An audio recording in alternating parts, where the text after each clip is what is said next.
We have a lovely representation of a bunch of different sectors of the food system, producers, sanitarians, some state agency folks. We have a lot of people here, again, also looking for their own knowledge for their own businesses, as well as helping others understand the new law. We have a ton of products represented, which is great. And then this last question was gauging current understanding of Senate Bill 199, and it looks like we have, we're a little heavy on the end of looking for more information. So that's great information. So with that, I will go ahead and get ready to pass it over to Sarah Vail. So as Robin mentioned, Arrow's interest in providing these workshops is to really maximize the opportunities under Senate Bill 199 and help our state collectively minimize the risk. And when we started thinking about how to do that, one of the best and primary resource we thought of was Farm Commons. So if you weren't with us last week or you haven't encountered Farm Commons, they have a tremendous number of resources, specific legal advice for folks in the farming, ranching, and food business world. So we are overjoyed to have Sarah back with us, and I will let her kick it off. Thank you, Sam. I'm gonna work on sharing my screen here.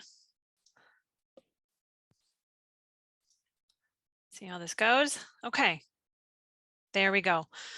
Well, hi again, everybody. Welcome to the second of the 2 workshops that Farm Commons is hosting with Arrow Montana. And thank you so much, Arrow Montana, for giving us this opportunity to address all these risks and opportunities that come along with selling food under this exciting new act that Montana has. So a lot of you joined us this time last week, where we walked you through food safety liability risks in general. And that was a really important foundational piece to understand before moving on to the topic that I know everybody really wants to hear about. So here we are today, and the moment has finally arrived. Very exciting. Now you will learn all that you ever hoped to know, hopefully, about this new law. So just a quick recap too, if we didn't meet last week, again, my name is Sarah Vail, and I live in Ashland, Oregon, and I'm staff attorney for Farm Commons, and food and farming has long both been passions of mine since discovering my first farmers market in my 20s. And now I've been with Farm Commons for about 3 years. Mostly my job involves researching the complexities of farm law and then turning it into written materials, podcasts, webinars, and so on, so that farmers and non-lawyers can actually understand. This has been a great way to commingle my interests in the law and food and farming. And I'm really happy to be here today to walk you all through the latest and greatest in farm law. So with that said, just a little bit too about Farm Commons, in case you don't know, in case you weren't here last week. Our mission quickly is about education and empowerment. Our central mission is to foster legal resilience of sustainable farm businesses. So we do this through trainings, workshops, webinars, podcasts, and a huge library of written materials available on our online library.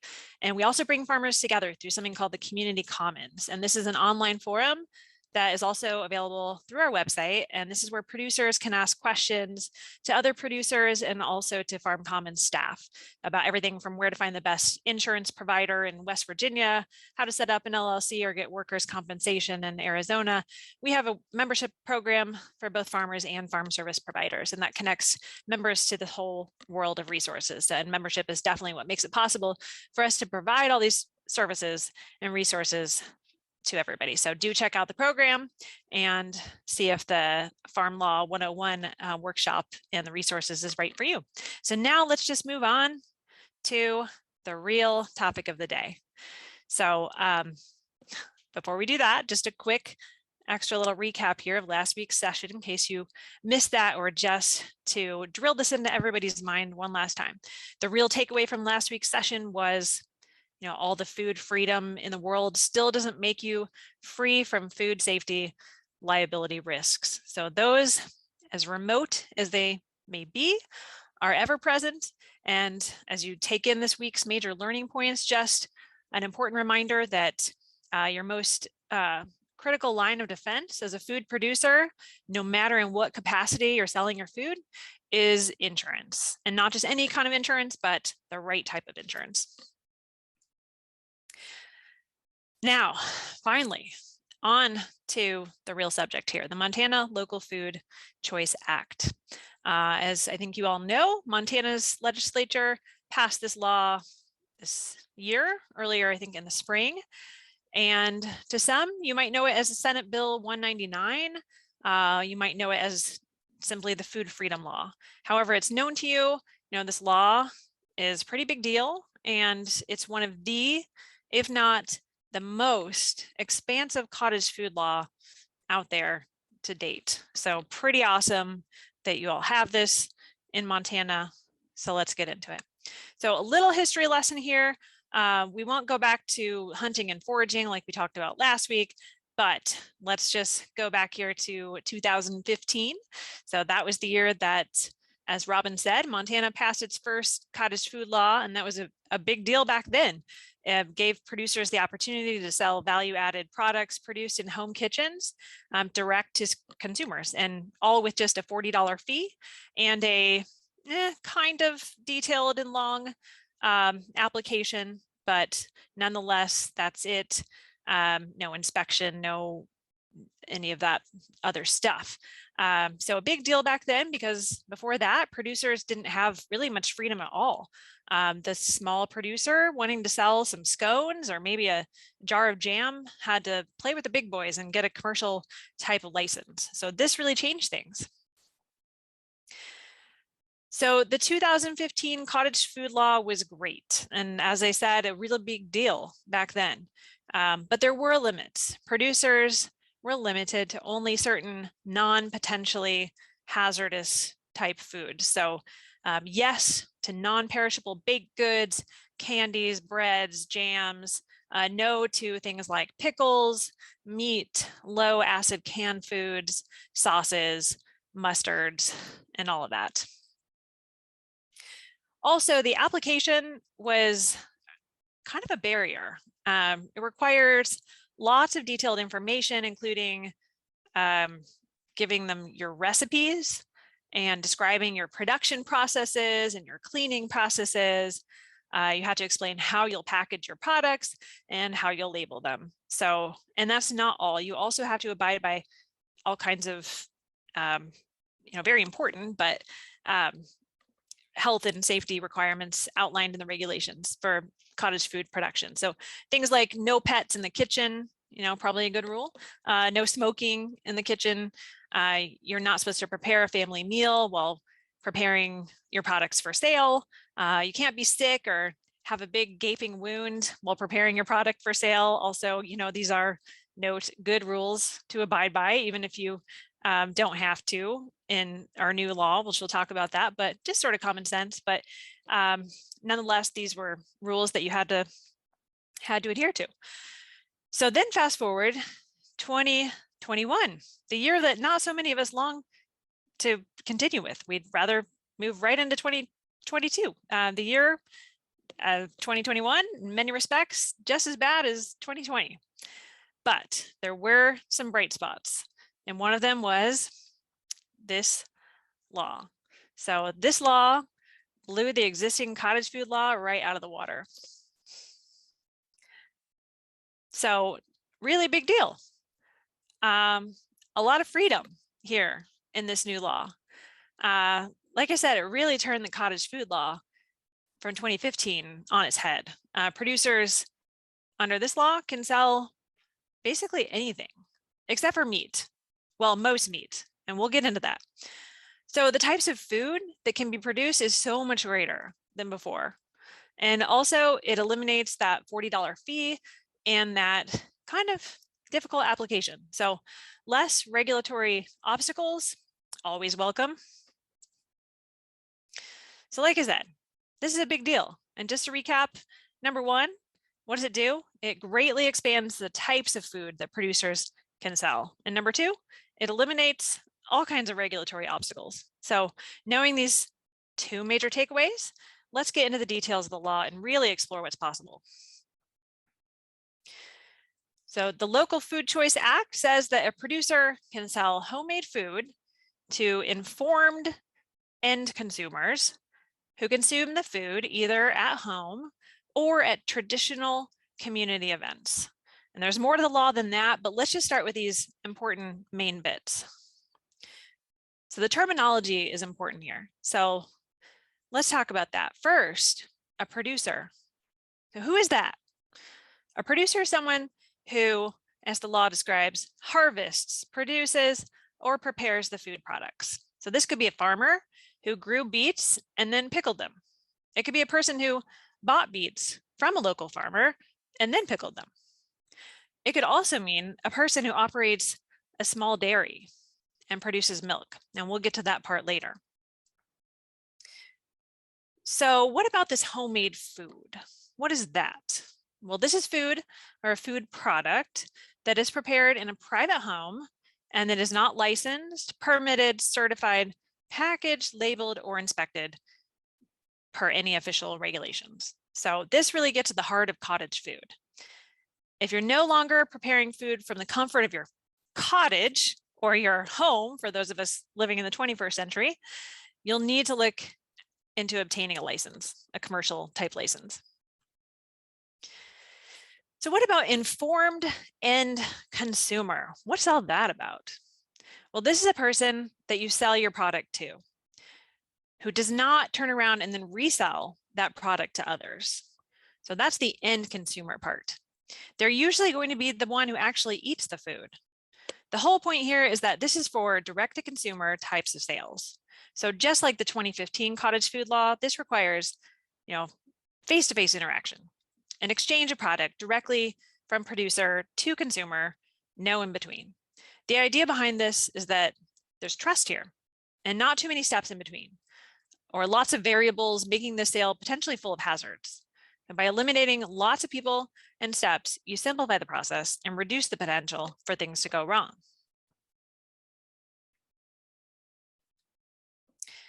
And so the informed part, what's all that about?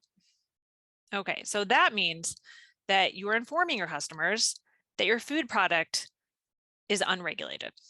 It's not been licensed, permitted, certified, packaged, labeled, inspected, or approved according to a certain set of standards. So the way that food in a regular commercial industrial food system that we're all familiar with does.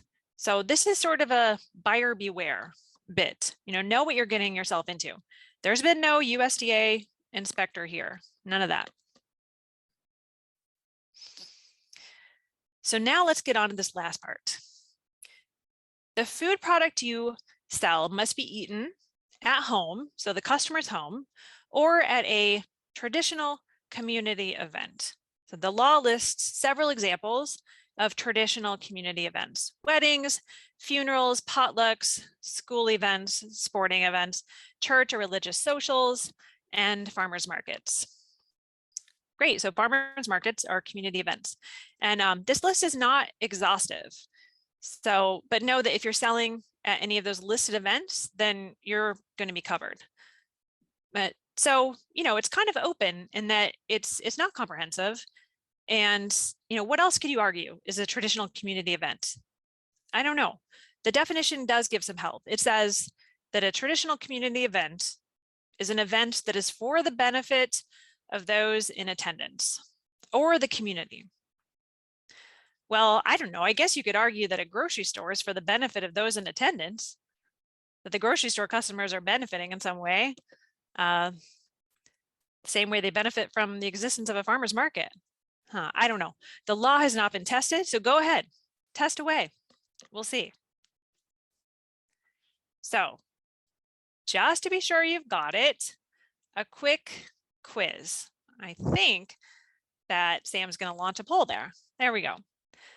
Okay, so here it is. Informed end consumer means, pick one. A person who has read the ingredients on your label. B, a person who resells your product to their customers. Or C, a person who understands that your product is unregulated and doesn't resell it. What do you think?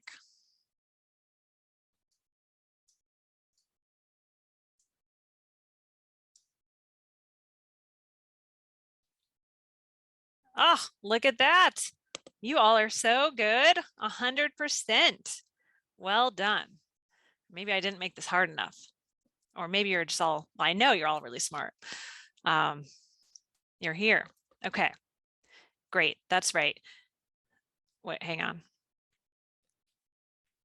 Wait a minute. Hang on just a second here. I think I screwed someone up. Hang on. Hold tight here.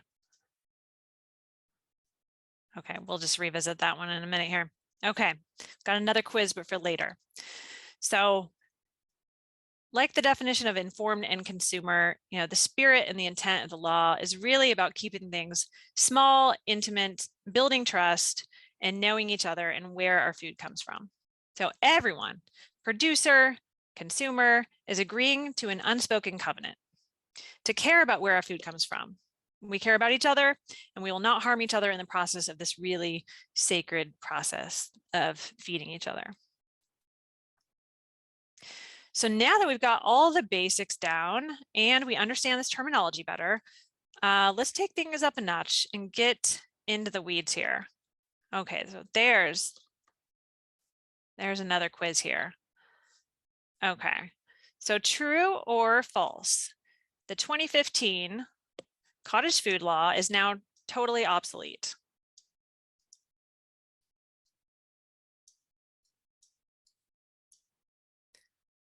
What do we think?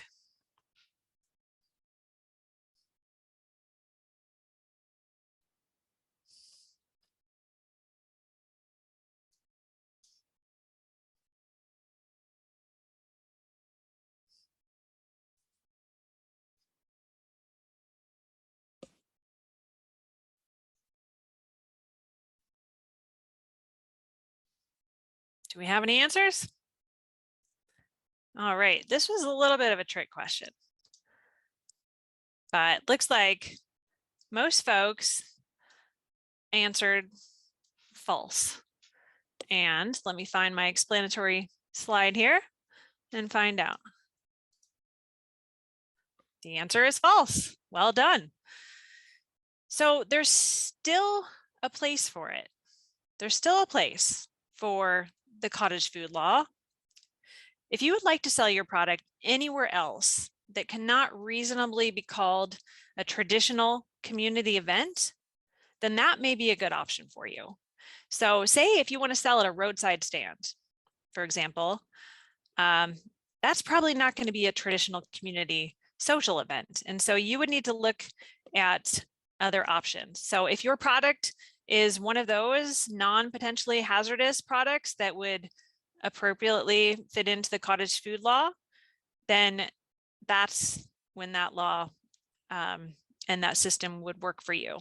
So if your product is something not on that list, then you would need to explore some traditional commercial type of licenses. But yeah, like I said, the new law really blew this old Cottage Food Law out of the water.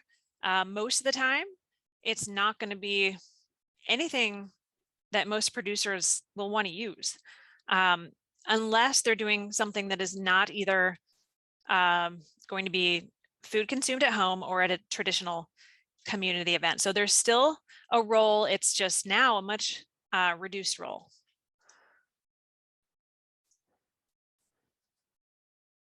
So moving on. Now we'll get into the weeds. So something else we need to talk about here. Just like the 2015 Cottage Food Law, under the new law, you can't sell product in other states. So the transaction has to take place in Montana. So what's this whole transaction about? This means that the sale transaction, so this is the exchange of money, this must happen within state lines, but it also means delivery. So don't get caught up in this. So for example, so you could sell the produce, say, or product, whatever you're selling online, and then deliver it to your informed end consumer. But now if you say you're going to deliver the product to your consumer, the delivery has to be made in state too. So you can't sell your product on your computer here in Montana and then deliver it to your customers in Idaho. So something to watch out for. And let's talk about another important thing here. Let's talk about meat. So I mentioned that the food types that you can sell are almost unlimited, but there are, of course, exceptions, and one of them is meat.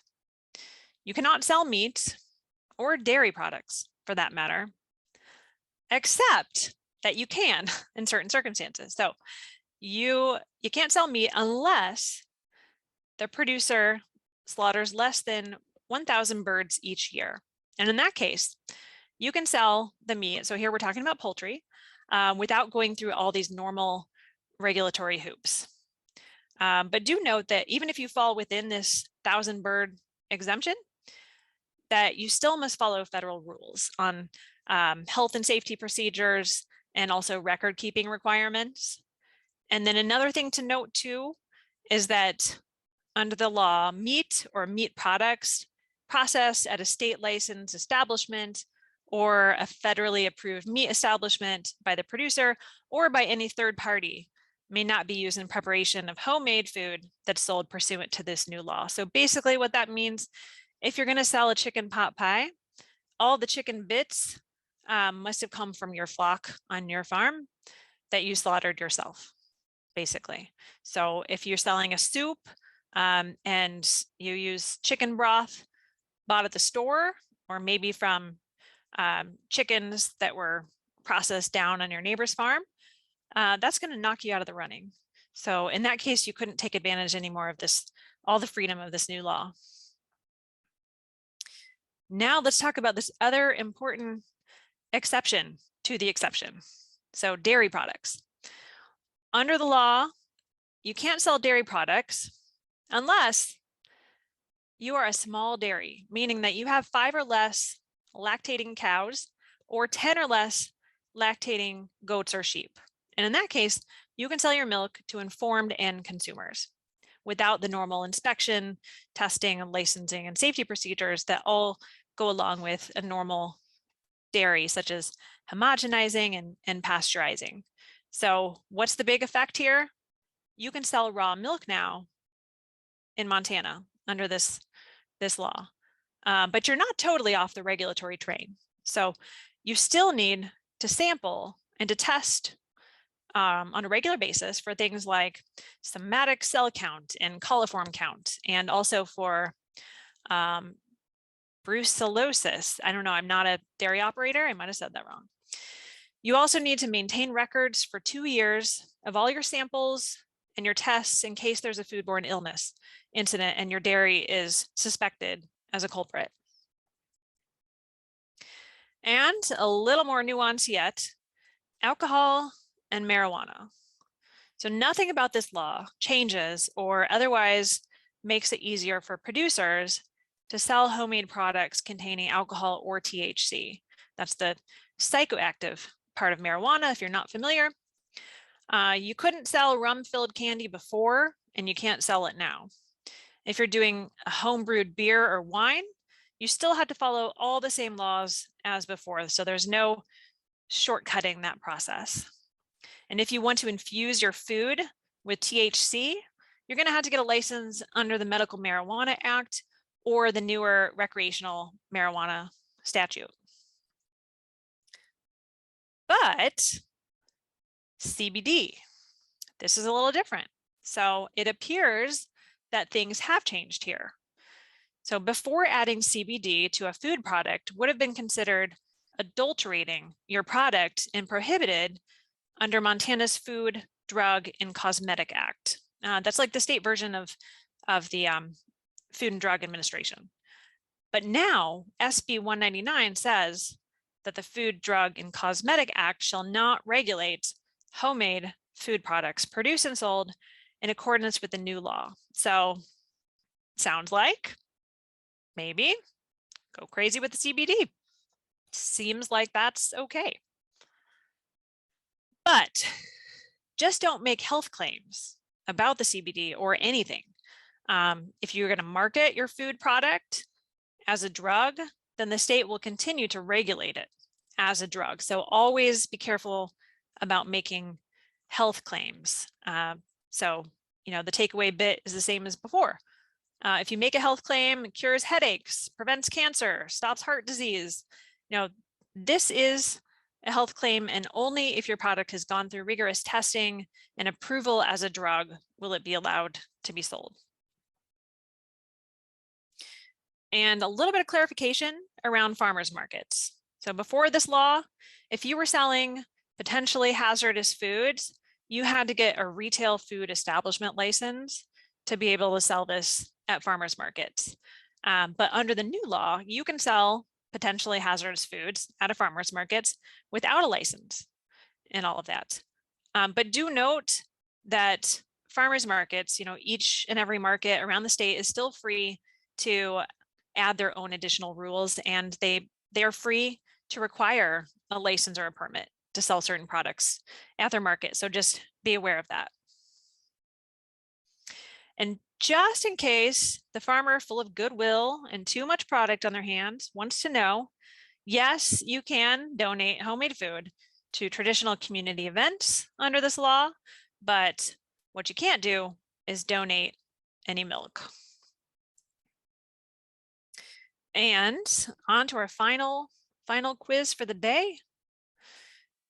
The Montana Local Food Choice Act does the following: check all that apply.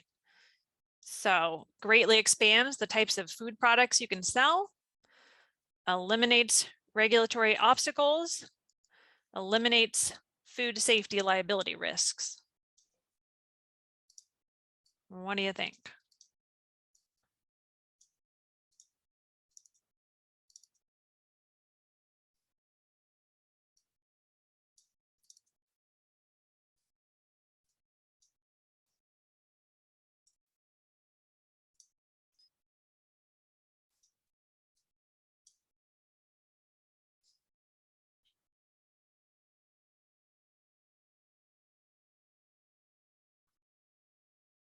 Okay, we've got majority here saying, right, choosing greatly expands the types of food products you can sell and eliminates regulatory obstacles.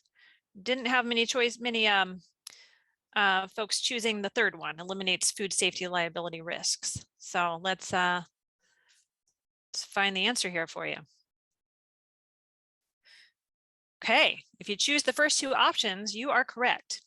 So bringing it full circle here, just remember the big deal in the whole new food law is the freedom that it brings small scale producers. You can now produce whatever product your heart desires, with exceptions, of course, in the comfort of your own home without having to go through the process of all this registration, certification, licensing, or inspection. But if a food safety incident is traced back to you, your freedom to be left alone is lost. So you would then be subject to inspections and state interference and all of that in the course of investigating a claim. So just something to be really aware of, even though you're not being forced to take all of these steps, which are, designed to maximize food safety, it's still really important to do so because it all might be called into question. Plus, there's this whole trust thing, the silent compact you and your customers have that you trust each other to produce and eat safe, quality food. But I know you all already knew that, of course. So the bottom line is produce freely without the burden of regulatory obstacles, but do take steps to prevent problems before they happen with good food safety practices, and also get that appropriate insurance just in case.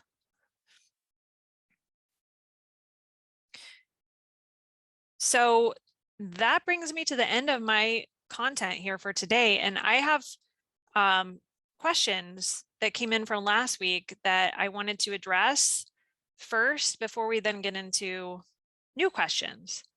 So I'll go ahead and just answer those, if that makes sense.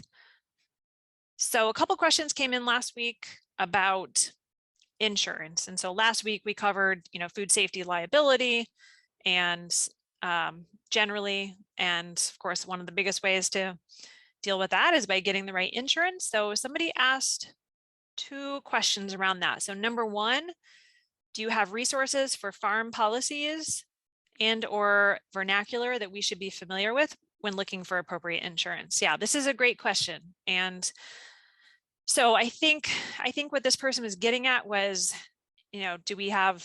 what should we be asking for? Like, what kind of insurance are we looking for? What terms do we need to know? And what do we need to be on the lookout for? So, so some vernacular, guess, that you should be aware of, some insurance speak, it's like a foreign language. It's like learning French.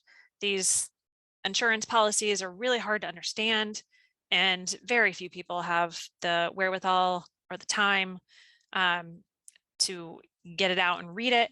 But just a few things to be aware of, a few terms that are really helpful to know when you're going and you're talking to your agent about your policy and looking for food safety coverage.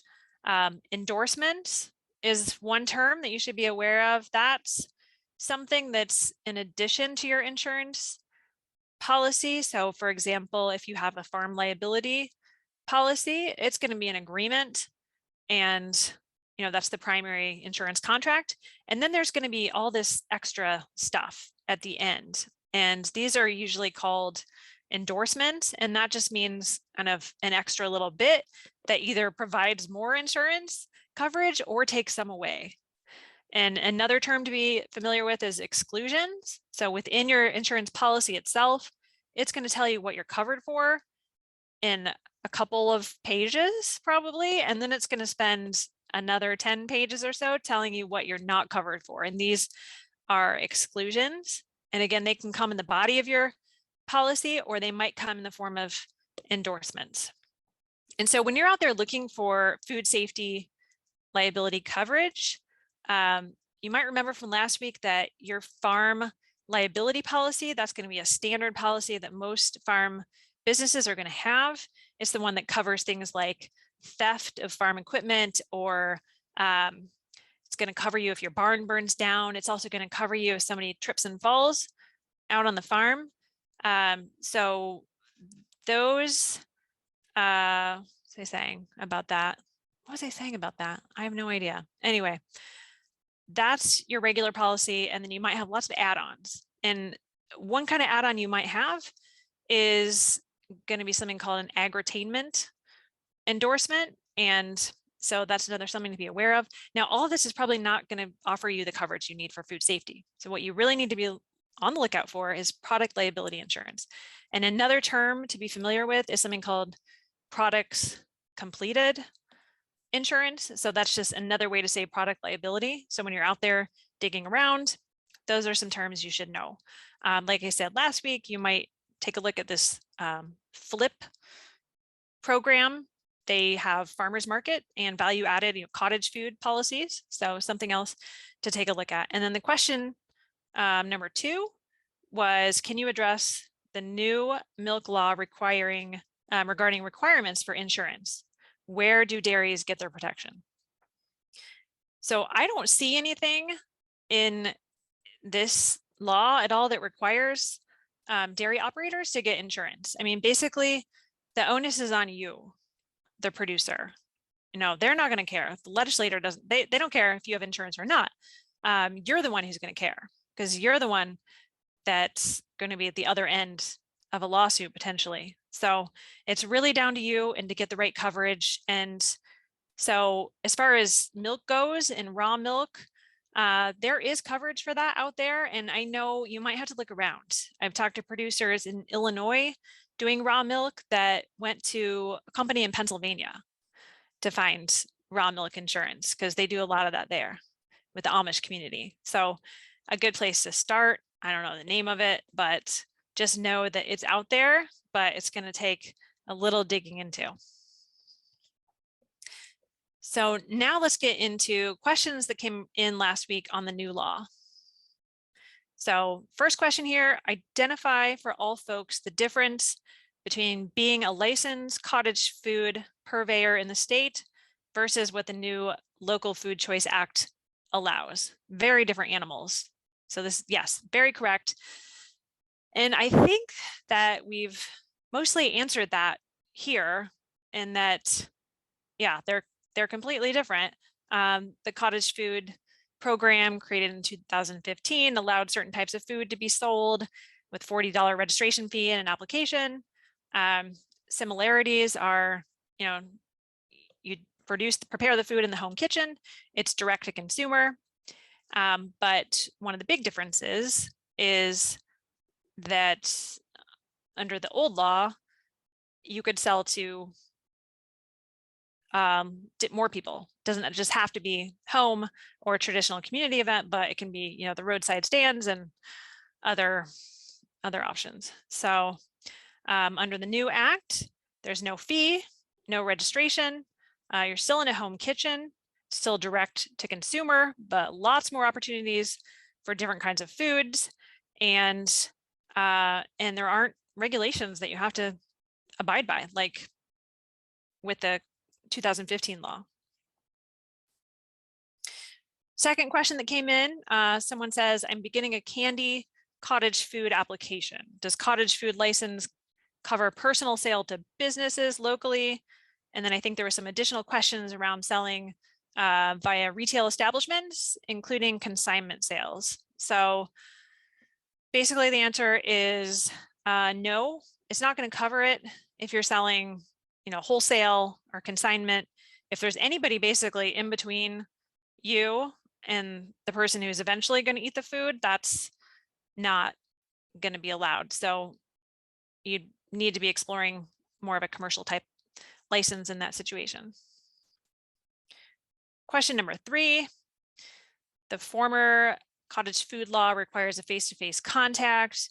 It allows for advertising, ordering, and/or payment online, but requires a face-to-face contact at some point during the transaction. It also disallows consignment sales. So is this a requirement different under SB 199? So it's the same. It's the same thing, direct to consumer, face-to-face, nobody in between. Number 4, farmers have always been able to sell whole uncut fruits and vegetables from a harvest cut without needing a farmer's market permit, a retail food permit, or a cottage food registration. So how is the Food Freedom Act changed for these farmers? And the answer is it hasn't. It's the same. They could do it before and they can do it now. Number 5, it looks like this new law is mainly focused on raw milk. The other product regulations are still very vague. Will this get fleshed out at some point? So I don't think so. I don't think, and maybe maybe Sam or Robin, maybe you have some ideas about this that I don't know about, but I don't think so, because mostly what this law says is there are going to be no regulations that apply to homemade food. So it basically goes through the whole, the Montana code focused on livestock and commerce and food and safety, and says you are not allowed to make any regulations on homemade food. So I think that's all we've got, but I can't say for certain. I think there should be some guidance coming out soon from the health department, but I don't know that that's going to come in the form of new rules. So number 6, commercial kitchens. How does SB 199 impact commercial kitchens? How can I make my product in a commercial kitchen? So yeah, this law doesn't apply to commercial kitchens. So if you want to produce something in a commercial kitchen, you're going to have to get a commercial type of license. And number 7, I think this is the last question that came in, clarify packaging and labeling requirements under SB 199. So really, there are none. But there is the one requirement that you do have to inform your consumers that your product is unregulated. So there is no real extra guidance about how that's to be done. So I think, you're going to have some communication regarding that, but it doesn't tell you how that needs to happen. Is it a label on the product? Is it a sign up at the farmer's market? I don't know. That part isn't clear. And that's it. That's all the questions. So I think now we can open it up to fresh questions. Sarah, can you see the question and answer box down at the bottom of your page? Yes. Great. Yeah. And then after we move through those, there has been a few questions that have come in the chat box. I'll just make sure that we cover them all. Yeah, sounds good. Okay, I'll just kind of start at the top. Sam, does that make sense? I'll just start with the earliest question that came in. And while you're reading those, there was a couple of points of clarification that came in from some attendees that are notable. And so people might have seen these. I'll just take a minute to clarify. So this is from one of our folks at DPHHS. CBD is still not allowed in any foods and is still considered adulterated. So we will continue to identify issues like this that might need clarity, but that is from seems to be a point that has been clarified. And then one other piece is there was a question on the clarification on the definition of small dairies. So and I think maybe what you said in the slide were inconsistent, but just to clarify for everyone, small dairy under this law means no more than 5 lactating cows, 10 lactating goats or sheep. So right. 5, 10, 10. Yeah, that's right. Great. Yeah.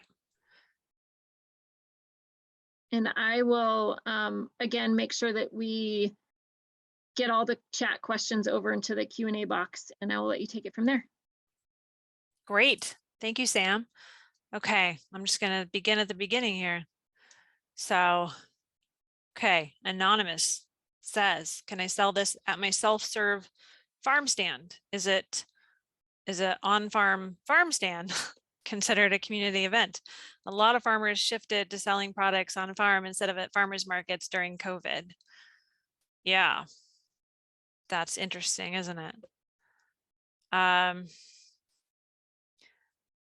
I don't know. I don't know the answer to that. That's a question I had myself as I was reviewing this. I don't know. So let's find out.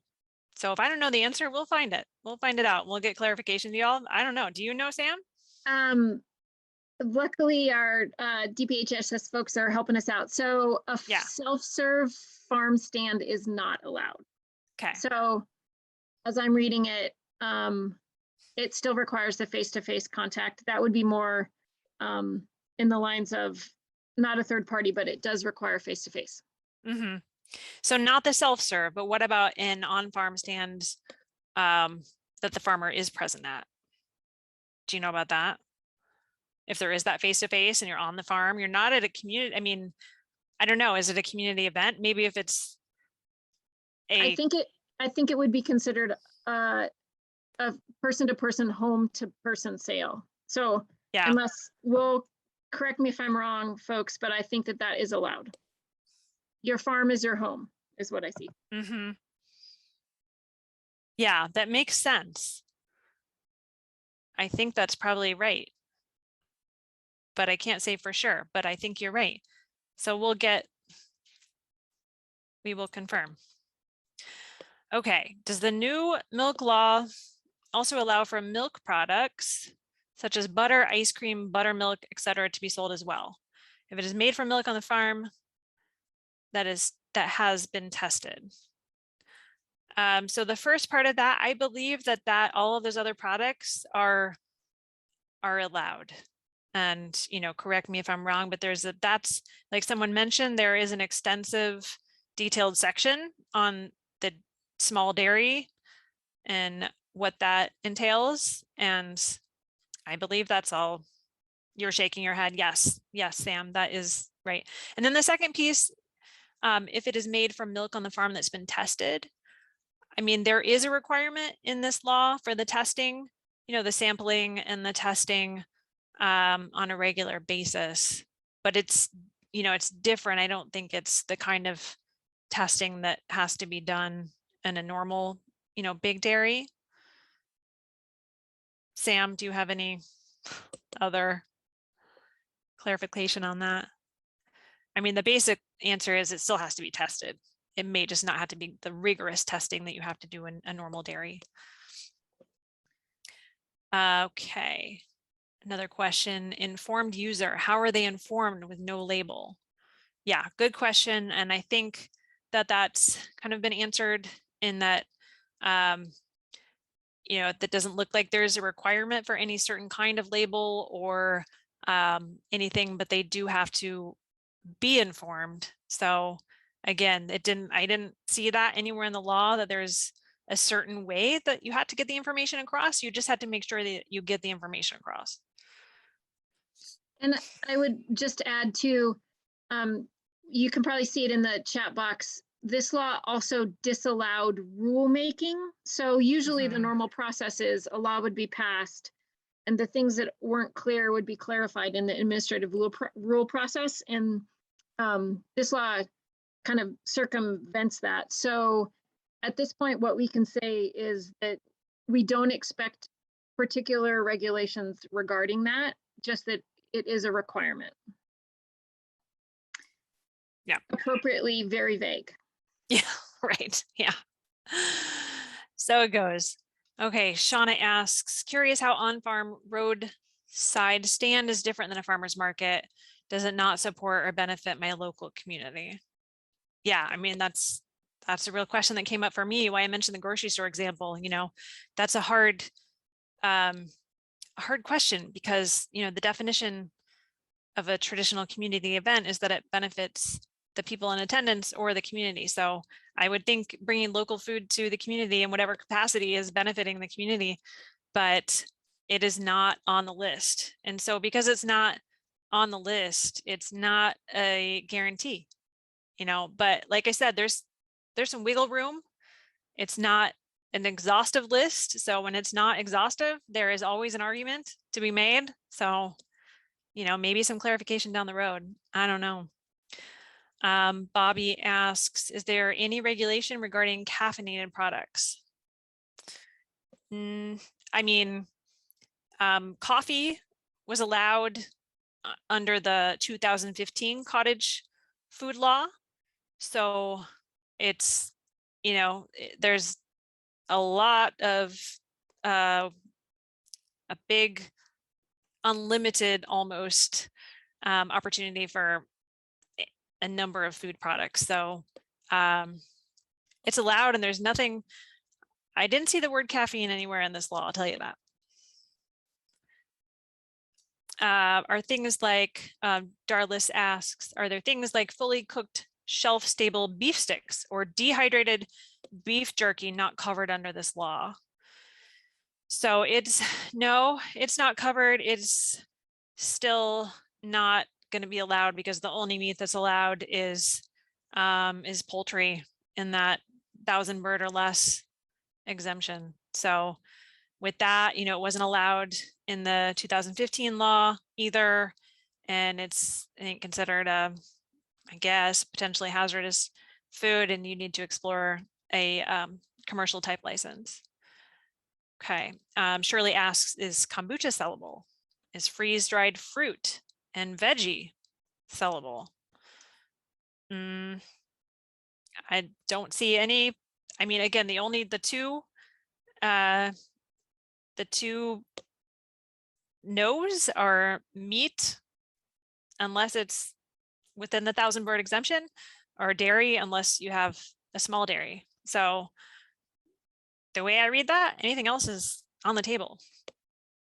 Anonymous asks, can you share any recommendations for resources on proper heating and cooling steps for those who might not have experience with time temperature control with potentially hazardous foods? Serve Safe comes to mind, but any others that might be more relevant to small home producers? Well, that's a really good question that I don't have the answer to, but maybe somebody here does.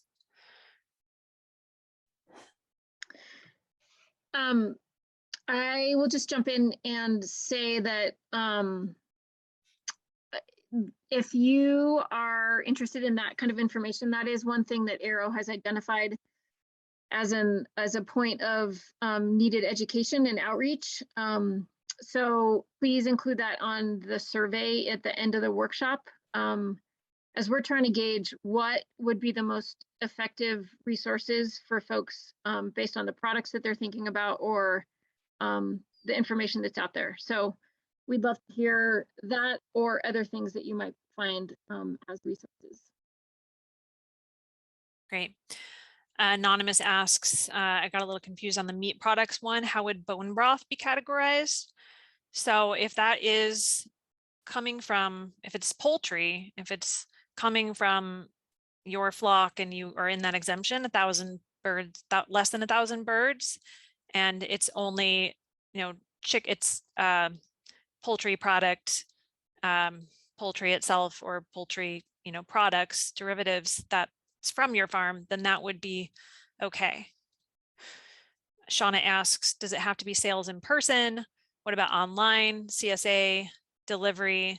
So you can do the selling in a number of different ways. I mean, you can sell online, you can deliver, you can do all of these different things. You just have to eventually get it to a person, to that informed end consumer. And it has to be in, again, it has to be in Montana. If you sell it on your website in Montana, you can't then go deliver it to that end consumer over there in Idaho.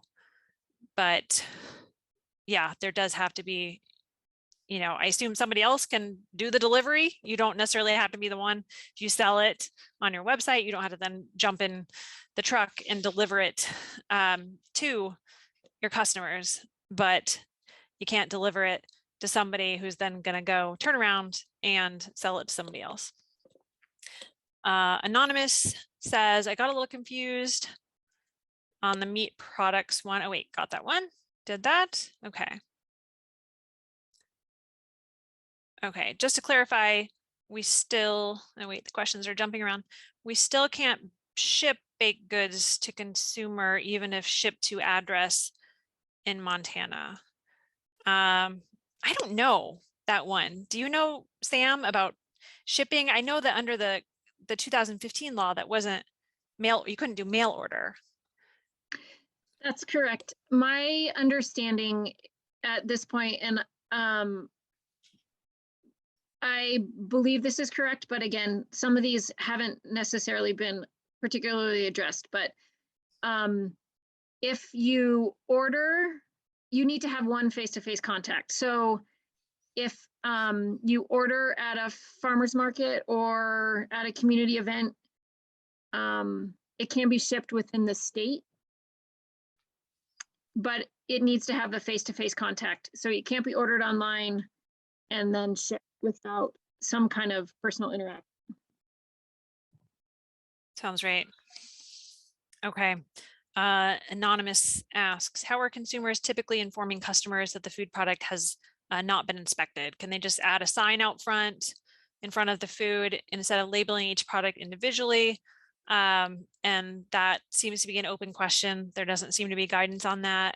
Jessica answers, and on that note, if the farmers aren't putting out signage, should the market itself have signage informing potential consumers? All good questions, not clear answers. But I think you're kind of on your own in terms of what's the best way to make sure that you have fulfilled that piece of getting your informed end consumers. So I think that producers are just going to have to go by common sense on that one, unless, I don't know, Sam, any other guidance you know about on that? No. Okay. Jessica says, rather, vendors face different requirements for different markets that they may sell at. How do farmers markets create similar requirements for the area or counties? How can we make things easier regionally, if not statewide, for vendors or producers? Yeah, I don't know. That's a very good question. Again, with maybe not a great answer, because like I said, even though this law says you can sell all these things, you can sell potentially hazardous foods at markets without a license. Again, each farmer's market is still able to add on their own requirements. So probably maybe a good question for, maybe that's for Arrow to tackle. Allie asks, if you were to put a sign out that says this food is not for resale and this food has been prepared in an unregulated home kitchen, is that all you need? Okay, she says, you just answered this, thank you. Danielle says, so anyone that sells any raw milk or raw milk products has to get products and livestock tested. Yes, Mercedes answer is correct. Yeah, if you look at the law, there is a section in there that explains what you have to do. And there's testing, I think every 6 months for some things, and then just regular testing and samples for others. I'm not sure. I don't have that information if who is doing the testing. I'm not sure if that's that the dairy operator does it themselves or if they have to, involve state inspectors. Not sure about that piece, not that knowledgeable in that area. Nick says, for selling your own poultry, can you butcher on farm, or sounds like you still need to take them to a licensed facility to butcher? This law doesn't really get to the processing piece as far as I can tell. I don't think that you can, I interpret it as on farm. Okay, Jan with an answer. Thank you. You can process up to 1,000 birds annually if you raise, butcher, and sell the birds. You must meet safe and sanitary procedures, and those are determined by the MDOL. So looks like you got an answer there. Thank you, Jan. Casey asks, would milling grain products fall under this law? And I would say yes. I don't see any kind of exclusion there. Anonymous. So you cannot sell products that are made with any type of dairy, baked goods, offering coffee or tea with milk, even if you're going to the grocery store. Hang on. Where'd it go? Where'd it go? Sorry, it disappeared. Okay. Even if you're going to the grocery store and buying those products to make your goods with. Okay, no, I think that part's okay.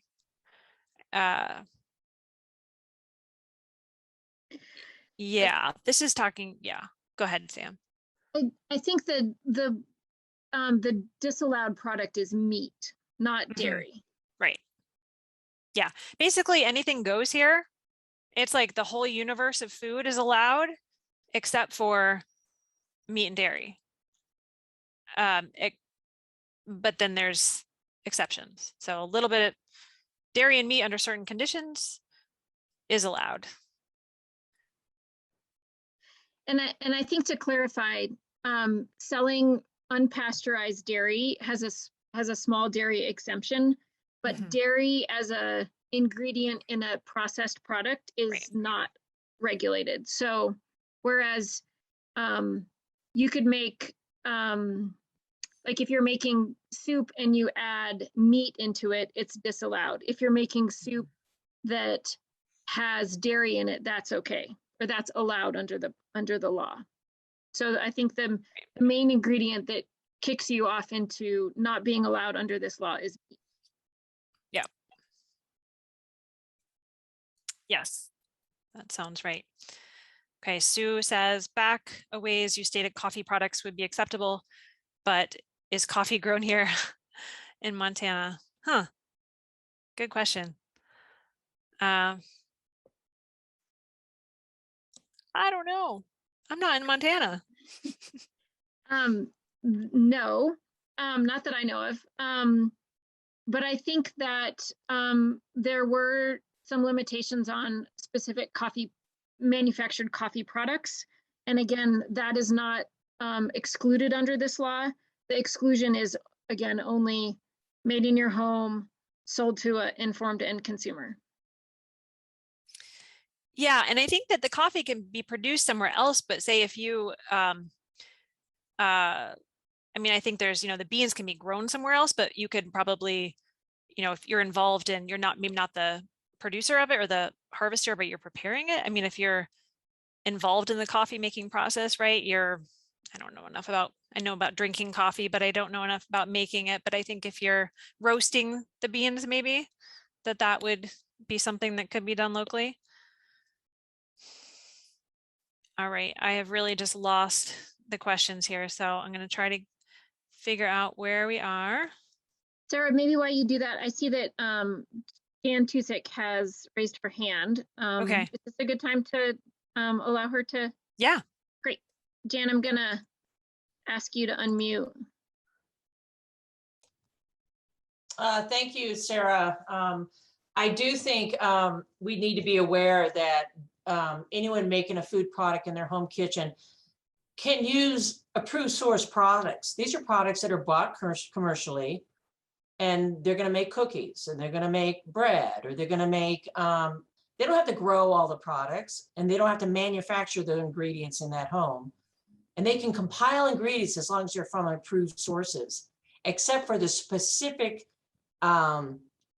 products that are named, such as the poultry from the farm, the raw dairy, some specifics that are wrapped into this law. But I think it can be confusing to people when they start thinking, well, do I have to make everything in my home kitchen? You can buy ingredients. Yeah. Those ingredients are from commercial sources, and they're called approved sources because they have been commercially made and they're a licensed food product. They've been licensed in the manufacturer. Great. Yeah. Thank you, Jan, for that clarification. That's really helpful. Great. I think I found my place here. Anonymous says there are a number of farmers that have started doing doorstep delivery once a week themselves. People order online and then hand deliver the food to doorsteps. Can you sell homemade goods this way? Okay. I would say, yeah. Wow. Yes. Yeah. Absolutely. Andrea says, does this negate the requirement for licensing for raw commodities like produce? So raw produce was fine before and fine now. You don't need a license to be able to sell that. In fact, you can sell, fruits and vegetables to, if they're in the raw form, you can sell those to restaurants without the need for a license. So unless I'm missing something, you could before and you could now. So it doesn't change anything with that. This is more about the value added products, more about, the processing and preparing of those and turning them into something that's not traditional farming.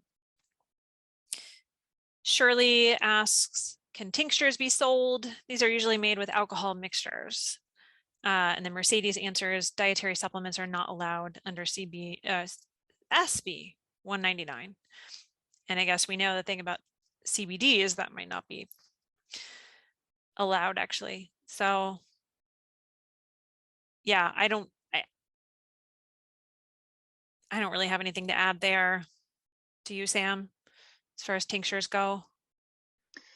No, and I do think again, there are a lot of things that we won't anticipate clarification on rules, but there are, I think, the places where we can look for future clarification is the points where this law intersects directly with other established laws.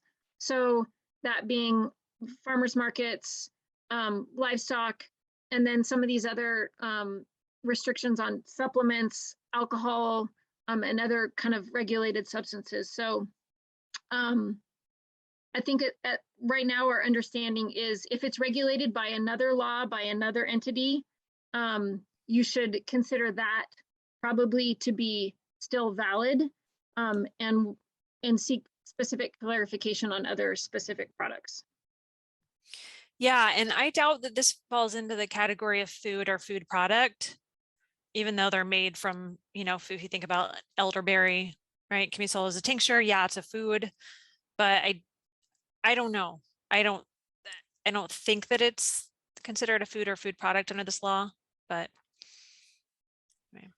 And I think one important thing there is if you're selling a product with a health claim, so you're selling whatever you're making with the health claim, that's still regulated, and that is not allowed under SB 199.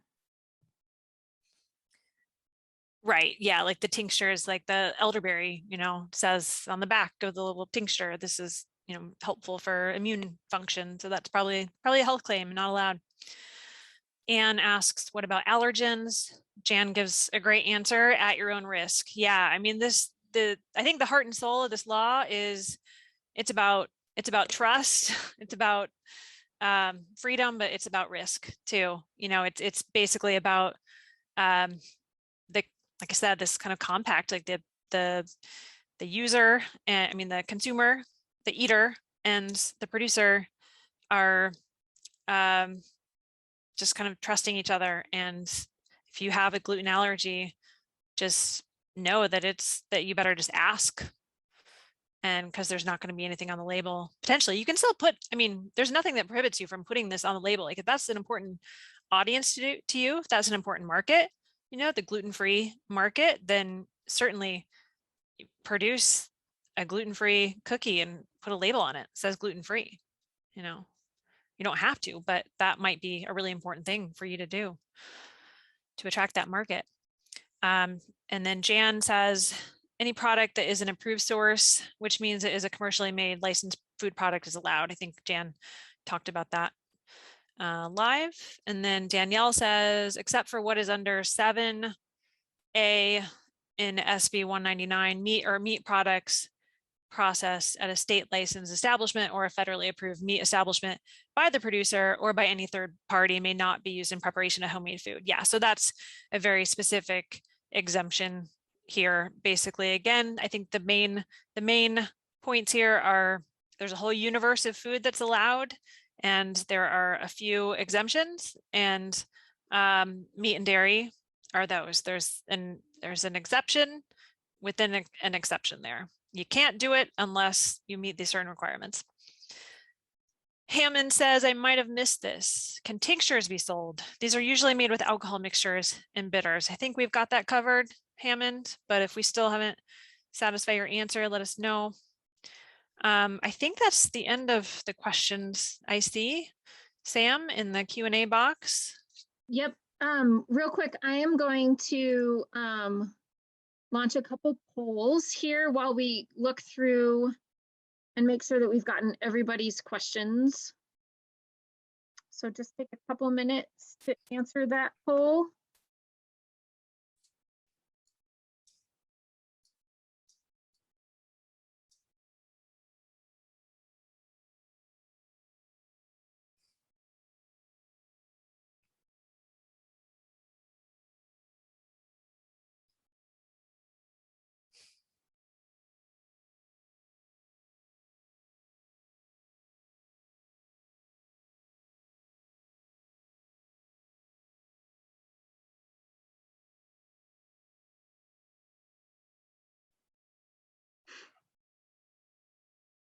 So we are about just over halfway on those questions.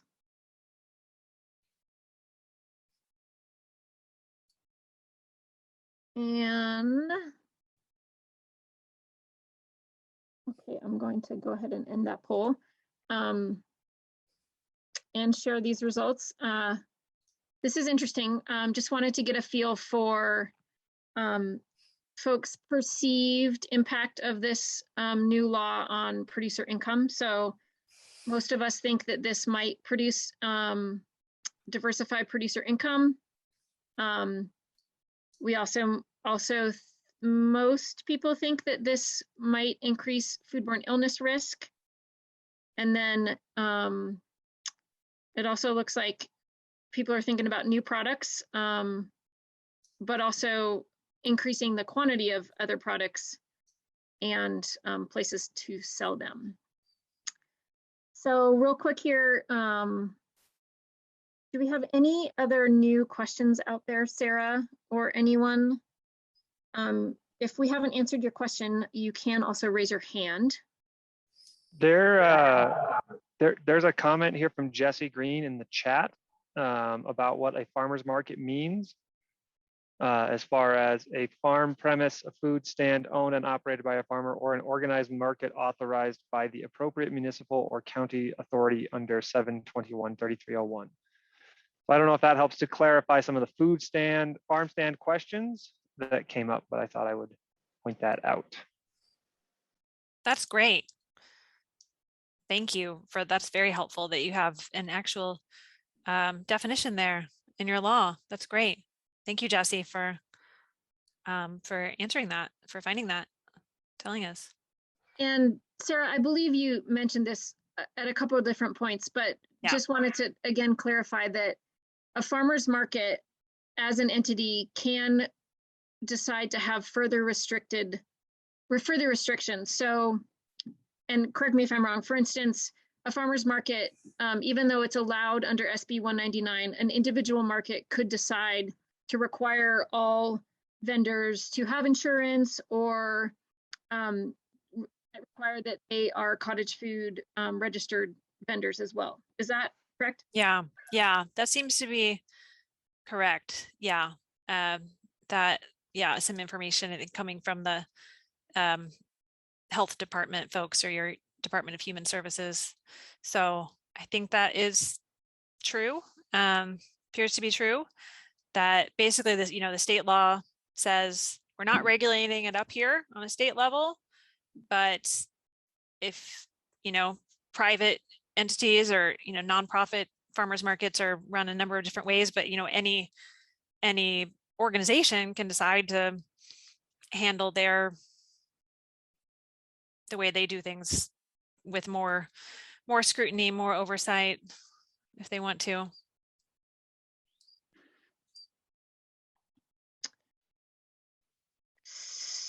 So, unless anyone has any further questions, I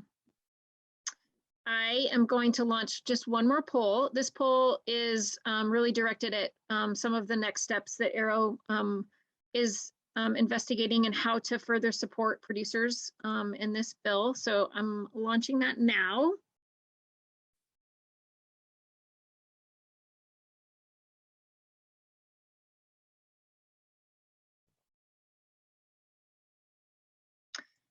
And while we are waiting for results to come in, I would just remind folks that we will post the recording of this webinar on Arrow's Cottage Food Support website. And I would humbly ask you, you will get a survey at the end of this webinar. And again, that's one, measures how well we were able to meet our objectives on this webinar, and also really is seeking information on how to further this conversation and the specifics on what might be helpful for all of you in your different ends of the state and different entities. And we are almost complete on this. I will also reach out with if there's any other specific lingering questions that folks have in relation to this webinar. And I will end this poll real quick and just share these results. So it looks like we got a lot of work on our hands. Folks are finding all of these tools helpful, and also looking like we like in-person gatherings and online resources. So thank you for that input. Sarah, do you have, I see someone asking about slides. Is that something you can answer, Sarah? Yeah, I mean, I think we could make them available to everybody. If that would be helpful. Sure. Okay. I'll double check with Rachel, but I think that should be fine. Okay. Yeah. And I did see a couple of questions roll in. Should I answer these extra couple I see? Sure, please. Thank you. Okay. Robin says, okay, sounds like the burden's still on the seller to inform the consumer. Cottage Food Law provides rules and guidance on how best to do that. now you're on your own. Does that sound right? So I think, yes, that the burden is still on the seller to inform the consumer. The only real, burden you have in this case is informing them that this product is not regulated. But it's really kind of, you're on your own, I think, as far as how you make that happen. And I think, the whole gist of this really is that there's still a lot of freedom here. You don't have all these regulations, all these hoops, but again, at the end of the day, you still have to provide safe product to your consumers. And so there is a lot of guidance still in the Cottage Food Law 2015, and a lot of the health and safety regulations are still really important to follow, even if they're not going to, make you do it. It's still a very good idea to do it. And then I saw one last question I wanted to touch on. This one, let's see, asks about meat. Let me see if I can find it. Okay.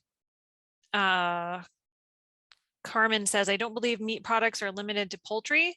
For example, beef producers can produce and sell direct to their own consumers as long as it hasn't been inspected, correct? I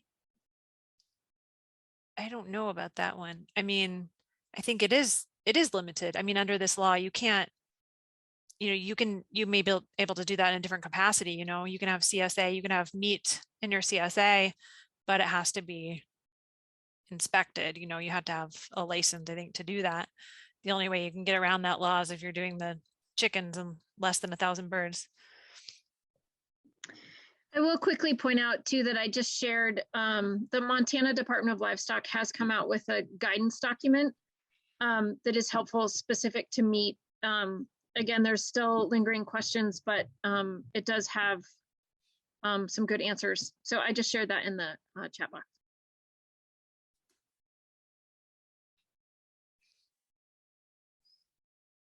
Great. Thank you, Sam. And is there more guidance that folks can expect to get, you think, from the powers that be in the near term? Other guidance? I believe so. There's also the last question I see here is if rulemaking is not allowed, does this mean it will get sorted out in the courts? And part of the answer to that is yes. And I would encourage folks, this law turns many years of the way that many of our regulators have functioned on their heads. So folks are really trying to do their best to answer questions and really trying their best to make sure that they're giving informed answers. So we're all kind of challenged, and so understanding and guidance and patience is helpful in all regards.